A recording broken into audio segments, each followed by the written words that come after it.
وہ مشرقی مکان میں منتقل ہو گئیں اور لوگوں سے الگ ہو گئیں اور عبادت کے لیے اپنے آپ کو وقف کر دیا. انہوں نے مصلی بچھا لیا اور اللہ کی عبادت کے لیے کھڑی ہو گئیں. اللہ تعالیٰ ارشاد فرماتا ہے کہ انہوں نے جو ہے وہ ایک حجاب کر لیا، ایک پردہ کر لیا. ایک دن اچانک حضرت مریم سلام اللہ علیہا نماز پڑھتے پڑھتے جب سلام پھیرا تو کیا دیکھا کہ ایک نوجوان خوبرو مرد آپ کے پاس کھڑا ہے. حضرت مریم سلام اللہ علیہا کے بدن کے اوپر کپ کپی طاری ہو جاتی ہے، حیا سے چہرے کے اوپر سرخیاں آنے لگ جاتی ہیں. تو انہوں نے جب مرد کو دیکھا، وہ تھے تو اللہ کے فرستادہ حضرت جبریل امین جو انسانی شکل میں تھے، اور ایک خوبرو نوجوان کی صورت میں حضرت مریم کے پاس جا کے کھڑے ہو گئے. کہا کہ میں اللہ کی پناہ میں آتی ہوں، میں تجھے واسطہ دیتی ہوں اللہ کا میرے قریب نہ آنا. اس خوبرو نوجوان نے کہا کہ میں تو تیرے رب کا بھیجا ہوا فرشتہ ہوں، پیامبر ہوں، میں تو اس کا بھیجا ہوا ہوں. آیا کیوں ہوں؟ لِأَهَبَ لَكَ غُلَامًا زَكِيًّا، تجھے ستھرا بیٹا دینے آیا ہوں. فرمانے لگی کہ بیٹا کیسے ہوگا؟ تعجب سے، حیرت سے اور خوف کی کیفیت بھی اس میں ہے کہ بیٹا کیسے ہوگا. وَلَمْ يَمْسَسْنِي بَشَرٌ، کسی بشر نے آج تک مجھے چھوا نہیں ہے. وَلَمْ أَكُ بَغِيًّا، اور نہ میں کوئی بدکار عورت ہوں، میں نے شادی بھی نہیں کی ہے اور میں کوئی بری خاتون بھی نہیں ہوں، تو بیٹا کیسے ہوگا؟ اللہ اکبر. قَالَ كَذَلِكَ، تو حضرت جبریل نے کہا ایسے ہی ہو جائے گا. تیرے رب کے اوپر یہ کام کرنا کوئی مشکل نہیں ہے کہ بن باپ کے بیٹا عطا کر دے. لیکن اس کے باوجود جو ہے وہ ڈر تھا کہ میں کس طرح قوم کا سامنا کروں گی، بن باپ کے بیٹا آئے گا، کیسے ایک ایک کو جواب دوں گی.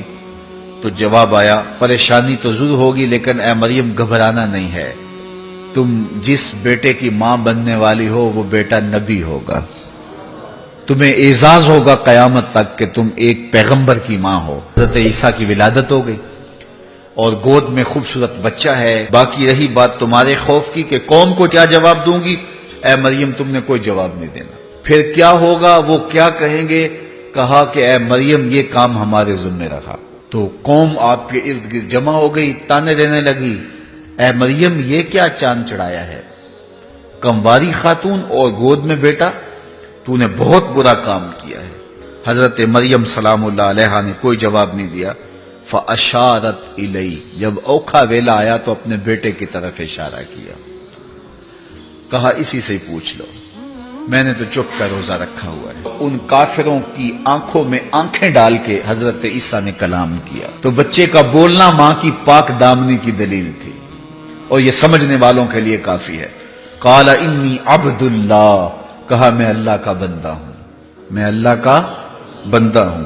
آتانی الکتاب وجعلنی نبیا، اللہ نے مجھے کتاب بھی عطا کی ہے اور نبی بھی بنا کر بھیجا.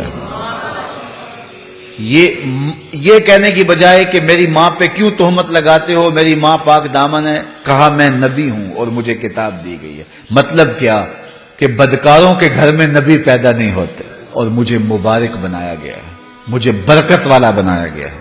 اینما کنت، میں جہاں بھی ہوں گا برکتیں بانٹتا رہوں گا.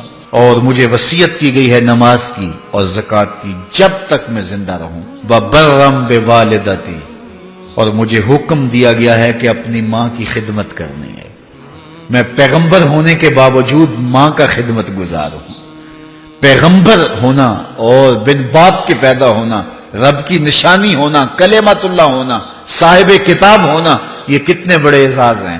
لیکن کہا مجھے حکم دیا گیا ہے کہ میں ماں کی فرما برداری کروں، اور مجھے سخت اور بدبخت نہیں بنایا گیا. مجھے پیغمبر، نبی اور رسول بنایا گیا ہے، اور مجھے کتاب دی گئی ہے، اور میں اللہ کا بندہ ہوں.